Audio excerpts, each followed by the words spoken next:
Welcome back. It's Crime Time here on Court TV Live. Let's introduce tonight's law enforcement professionals who are with us. Joining us, retired Los Angeles Police Department Sergeant Cheryl Dorsey. Sergeant Dorsey started with the LAPD in 1980. She worked in patrol and specialized units, including gangs, and she's also the author of Black and Blue, The Creation of a Social Advocate. Also with us, Assistant Chief Jailer, former Chief of the Major Crime Section, Lieutenant Colonel Adam Lee III. Adam served as a police officer for 30 years. He oversaw homicide cases, robberies, special victim units, and a gun assault team. And he's the former Assistant Police Academy Director. Lots of experience, lots of knowledge. Let's get to our first story tonight. We've got this video. It comes to us from the Phoenix Police Department.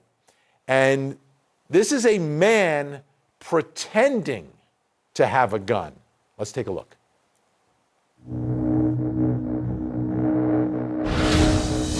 Is he still out there? Who's she? He. Jordan. Who's he? His name is Jordan Crawford. Why is he not supposed to be here, ma'am? He doesn't live here. He's my ex-boyfriend, and Okay. he's not supposed to be here. I threw him out about 2 weeks ago, 3 weeks ago. Okay. And I told him not to come back. Well, he called and he didn't have a place to sleep, so I let him sleep. I said, you have to leave in the morning. And Okay. he won't leave. He will not leave, and this is what the problem was last time. I will never let him in my house again, ever. Okay. Ever, Don't ever. Don't do it. No, but he's that's- not. I mean, He's he not can't. He can't be in your house, but No. he can't be in the complex unless he's been trespassed from here. Do you know if he's been trespassed from here? Not yet. He will be. He was down at the neighbor's house. They called me. Okay. I don't know which neighbor, because I don't know any of my neighbors, Okay. but he's been out here since. And he's your ex-boyfriend? Uh-huh. Have you thought about obtaining an order of protection? Another one? Yeah. Yeah. Yeah. Because the other one expired in October, I believe. Okay. So it's So not that active that would be currently. But he currently has a warrant. I do know that. Hey, Jordan. Come. Hey, what's behind your back, dude? It's a gun. You have a gun? You want to see? Don't do that. Oh, come on, I got it in this tree. Don't do that, bro. Right now. Let me get my He's saying he's got a gun. Jordan, show us your hands right now, brother. Ready? Show me your hands right now, brother. Who wants to kill someone tonight?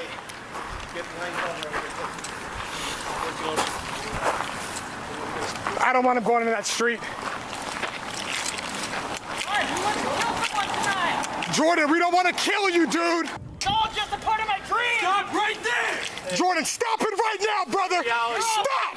Okay, who's gonna kill someone tonight? Stop. You decide. Stop. You decide. You decide. Jordan. 5. Out of the car now. 4. Grab the stand back. 3. 2. Bryce, stand back. Jordan. During the investigation, a weapon was not recovered. All right, it's a tragic end, and we saw how it ended when he pulled his hand from behind his back after concealing it the whole time. Was there any other way to handle this? Sergeant Dorsey. Well, listen, this seems to be a case of suicide by cop. My only criticism is that I don't think the officers communicated with one another prior to engaging the suspect. I don't see why every officer seemingly emptied their clip. They should have had one designated shooter if they needed one, and everybody else should have stood by. Lieutenant Colonel, I look at this and he's got his hand. He's telling them he has a gun. He won't show his hand. He does this countdown and then pulls his arm out. Are there any alternative ways to approach the situation, or is it what it is? And as the sergeant said, it seems a lot very consistent with suicide by cop. It's easy for us to critique it after we see the video and we can tell how many different things we could have done. But when you're in the moment, it's very difficult not to do what these officers did. If somebody tells you they have a gun, you should believe them. You know, there's no reason for those officers to not believe that he really had a weapon. Obviously, this young man is suffering from some sort of a mental illness, because no one in their right minds would challenge police officers the way he did. And he did the countdown, you know, so it's obvious to me that he has some sort of mental deficiency. I really feel bad for the officers, because I'm sure when they discovered he was unarmed, their hearts probably dropped. It's a situation where they're going to be investigated, and who knows what's going to be the outcome. But we have to realize that officers have less than a split second, sometimes a quarter of a second, to make these life and death situations, these decisions. Yeah, and as I was watching that video myself and he pulls the hand around, I could not tell one way or the other. All I could see was that the arm was coming out and it was going straight out. So tragic across the board. Next story comes to us from WFTS in Tampa, Florida. A deputy arrested for texts after the Capitol riots.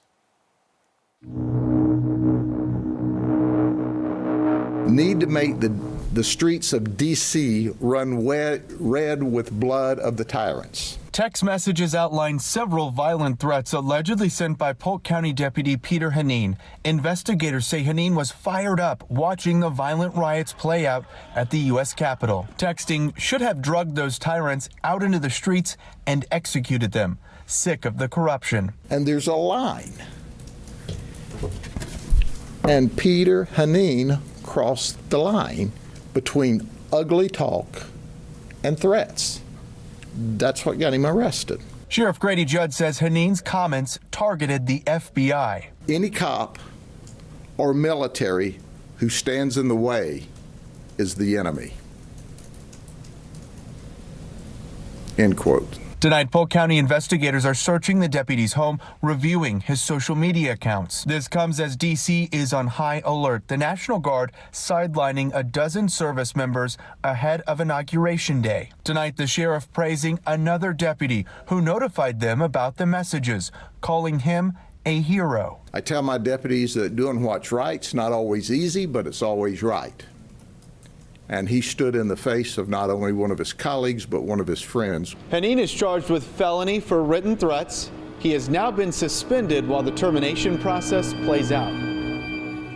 All right, the termination is an obvious move here, right? I mean, that's an obvious one. How about arresting him? Was that the right move? Lieutenant Colonel Adam Lee III. He absolutely should be arrested. That made me sick to see the text that young man wrote. In our oath as law enforcement officers, it says that we will faithfully and impartially discharge our duties as peace officers to the best of our ability. So help me God. And that to the best of my ability is not a disclaimer. It doesn't allow us to impart our political views, our biases or whatever, in order to do our jobs. And this officer absolutely, like the sheriff said, he crossed the line. I'm sure if they looked at his background, he probably should not have been hired in the first place. It makes me sick to watch that, Benny. Sergeant Dorsey, looking at some of the text messages that he was sending and the person he was communicating with, I don't think was the subject of any of these text messages. And it's obvious that he should not be a police officer or a sheriff's deputy. Do you think this is criminal conduct, what he was saying? Well, we know it's criminal because he was charged with a felony. And so, clearly he has issues. He has probably some anger management. He's probably uber aggressive out there in the field with the community members. I would imagine to think there's something in his personnel history that let them know that he was somebody who bears watching. And so when people tell you who they are, you should believe them. And you don't get to commit crimes to stop crimes. And so absolutely he had to go. The fact that he's a police officer does not exempt him from being arrested when he commits crimes. All right, we've got a lot more crime time straight ahead, plus this. What impact will COVID have on the George Floyd murder trial on March 8th? Will it be safe inside and outside of the courtroom? And will the defense say COVID was a contributing factor in the death of George Floyd? And the husband of a missing mom in Chula Vista, California, speaks out. What do you think about what Larry Millette said about his wife, Maya? Go to our Facebook pages and tell us what you think.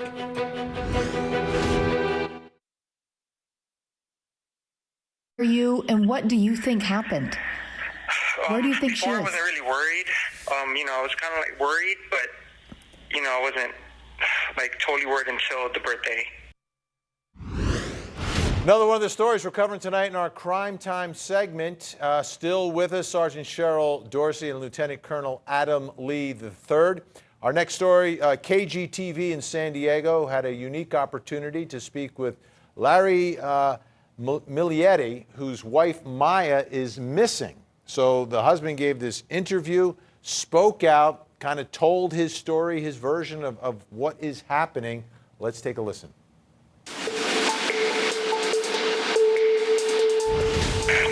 Thursday night, like we got into a kind of an argument, and we've been having like problems, for about a year. We kind of like been up and down and stuff like that. But after that, I gave her space. On Friday, I could still hear her, but I didn't physically see her when I got home. But that's like normal too, because we have lots of bedrooms. It's a two-story house, and we kind of like, I give her space. So, but that's why every time someone says Thursday, yes, it's physically, or visually see her, but for me, it's Friday night. I can hear her like wrestling around, making dinner for herself in another bedroom. I'm sleeping with the kids in another bedroom. Okay. So upstairs and she's downstairs, kind of deal, kind of like a roommate thing. It's kind of like giving each other space. Well, sure. I don't need the space. She always wants the space. Got it. So it was like Friday, and then you left or went somewhere, and then came back, and she wasn't there, right? Yes. Okay. I left her with my two girls because they do their homeschool. Mm-hmm. And then I just had my son with me. So when I came back, she was still there on Friday. We can hear her downstairs, like after I'm done giving the kids baths and feeding them and everything.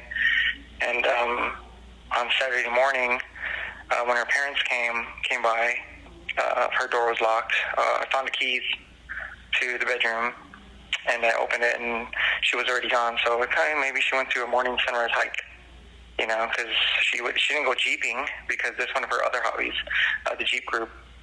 And, she would have taken that. So assumed maybe one of her friends picked her up, and, they went hiking or wine tasting. She likes to go wine tasting in Temecula.